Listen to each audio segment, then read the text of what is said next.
Hi, I'm Gene. In this video, I'm going to take this sunroom with a old, ugly, damaged ceiling, and I'm going to replace this, or actually cover it, with what I'm calling a flat coffered ceiling. So let's get started. So one of the first things we're going to have to do is move the furniture and the cat out of this room.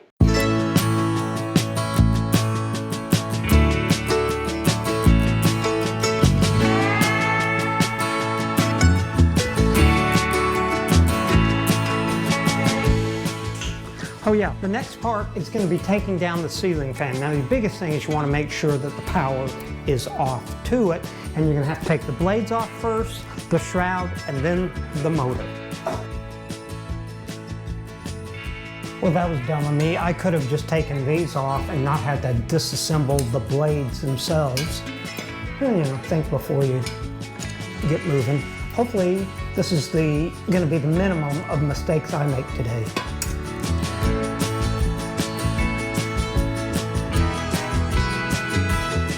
Okay, so now I'm going to don some safety glasses and I'm going to start scraping down any loose pieces on the ceiling, and I'm going to remove all of the molding around the edges of this.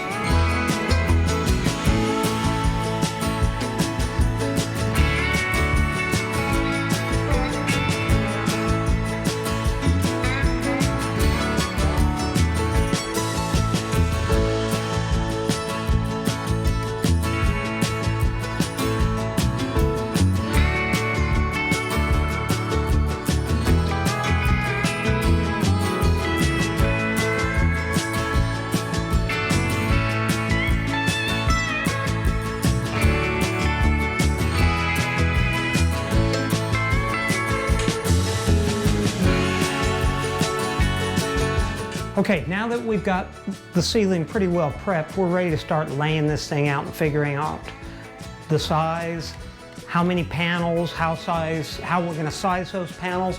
But another thing that we've got to figure out is where our rafters lie in this and get those marked out as well. So we'll start on that. All right, I tried to use a stud finder up on the ceiling and it didn't work, and I think that's basically because the ceiling is plywood and it just didn't seem like I could do it on the sheetrock walls, but not up on that wood ceiling. So what I did was I went up in the attic and I drilled a hole to get an indication where the studs are. So now Dylan and I, in the help of shop cat Michael, are going to snap lines between those and get that going. You ready? You ready? Okay. Okay. Cool. So our beams are going to sit at 3.5 inches, like that. And then at 105, our center is going to be 52.5. Center is going to be 52.5 center. The 3.5 is going to be 1 3/4 here and 1.5 here. Basically, what I need to do now is divide 4 panels up into the width of the ceiling. But we need this one to actually be at center because that's where the fan is. So even if it's a little off, it's got to center with that or it will look off. Roughly 90 inches. Let's do it from this side now. That side was at 90. This side, is there? Yep. Is roughly at 89.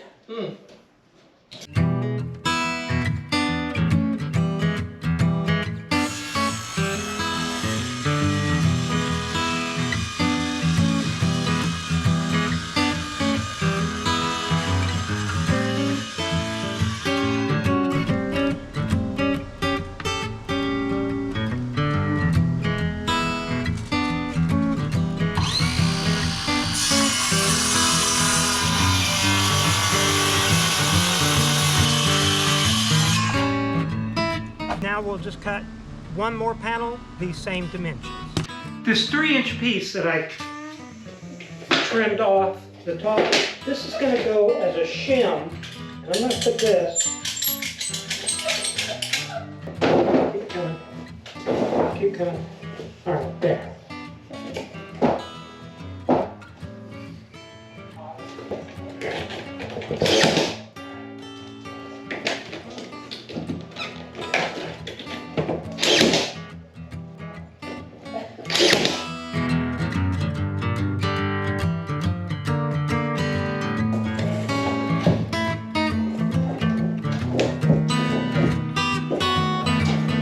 All right, slide it down this direction, son.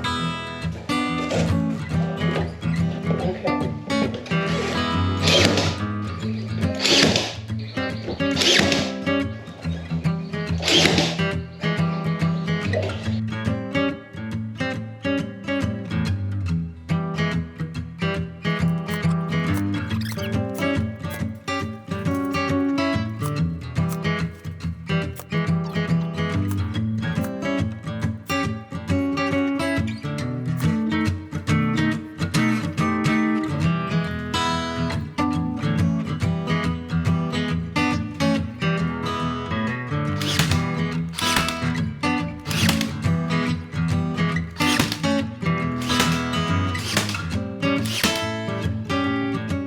Set it on up here,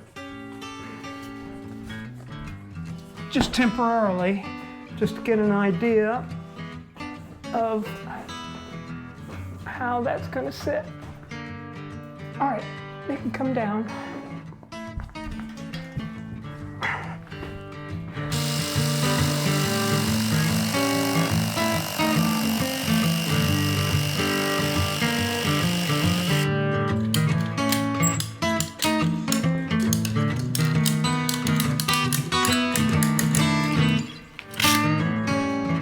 Careful not to stick it up against the other stuff.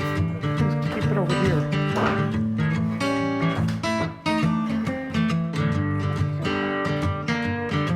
Are you okay there? And you're up against the screw there, right?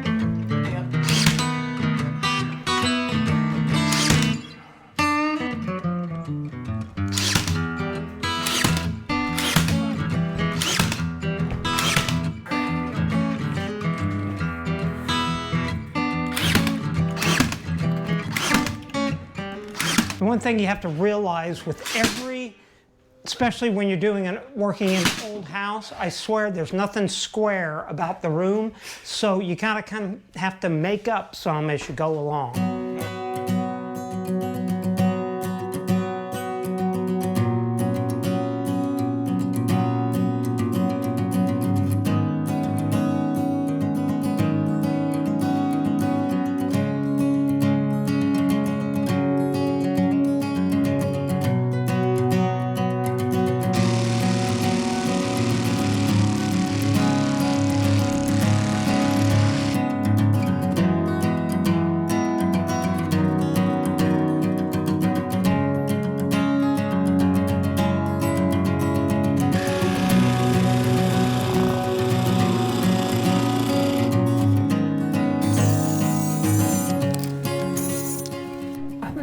Work. Do you think that's going to work? Looks like it to me. Looks like it to me too.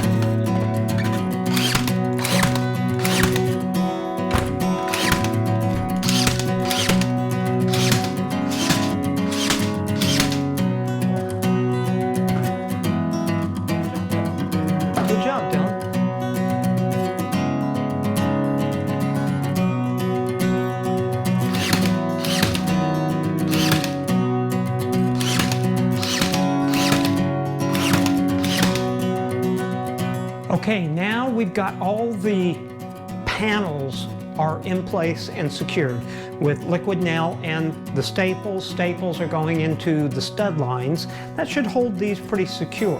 Now I also added scrap strips off of all these panels that we trimmed off to go in between so that when we start putting the 1x4s up there, they are on the exact same level as the panels. What I want to do is get a measurement on the center of where the light is, because that's where I think I want to cut my center piece. That's actually saying 88 3/4.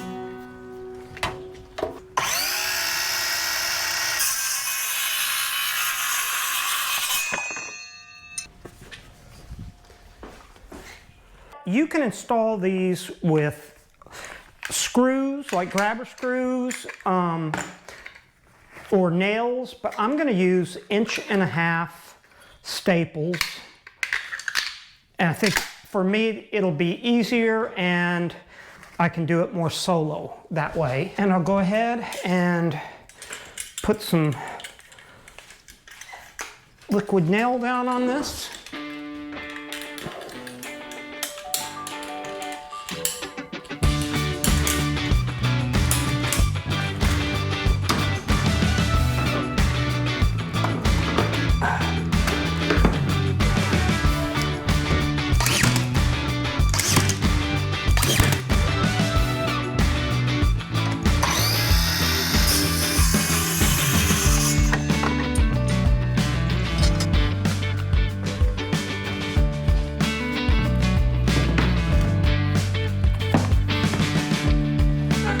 Decent.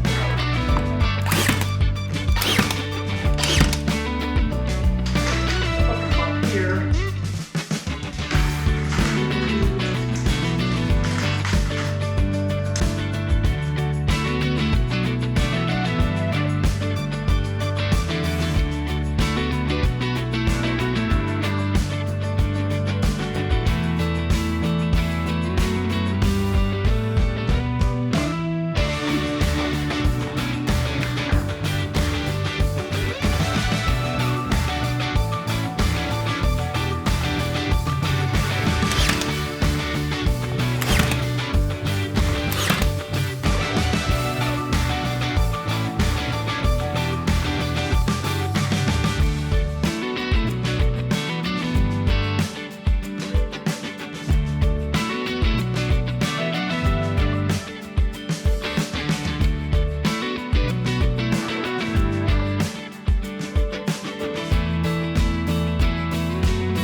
So now up here where the fan's going to sit, and these are the cross members, I cut 4 of these triangles and they'll be able to be set right in here all the way around and make it as a nice brace or a nice finish for those. So I'm going to go ahead and get these set into place.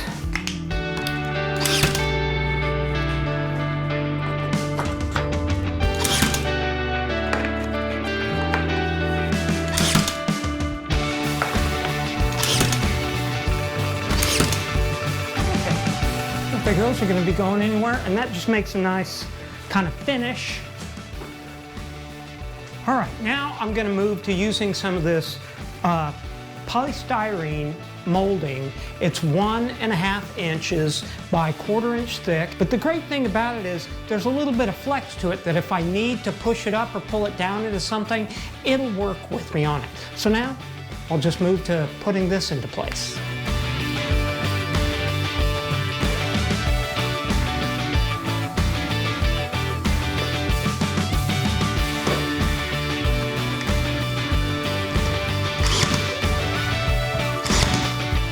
A lot of of people have a big problem with putting down caulking, but it's really actually pretty easy. And the real trick to it is, of course, one, cut an angle to the tip of your tube before putting it down. And then one of the main tricks is put down a bead, try to keep it going. Don't worry about it if you get a little spot. What you're gonna wanna do is keep a little glass of water and get your fingers wet. Once your fingers are wet, it's easy now to come back and just lay this back down, and it smooths right out under your finger if your finger is wet. And it'll give you a smooth finish that won't even have to be sanded. Well, that's about as far as I'm gonna get it today. It's all put together, it's caulked, that needs to dry so I can come back and put a coat of paint on this thing, and it's pretty well wrapped up. This really is gonna make a big difference for the way this room looks and kind of rescue the whole look of it.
The lights on, all the painting's done, this project's wrapped up. This is a fun and a great project for a weekend project.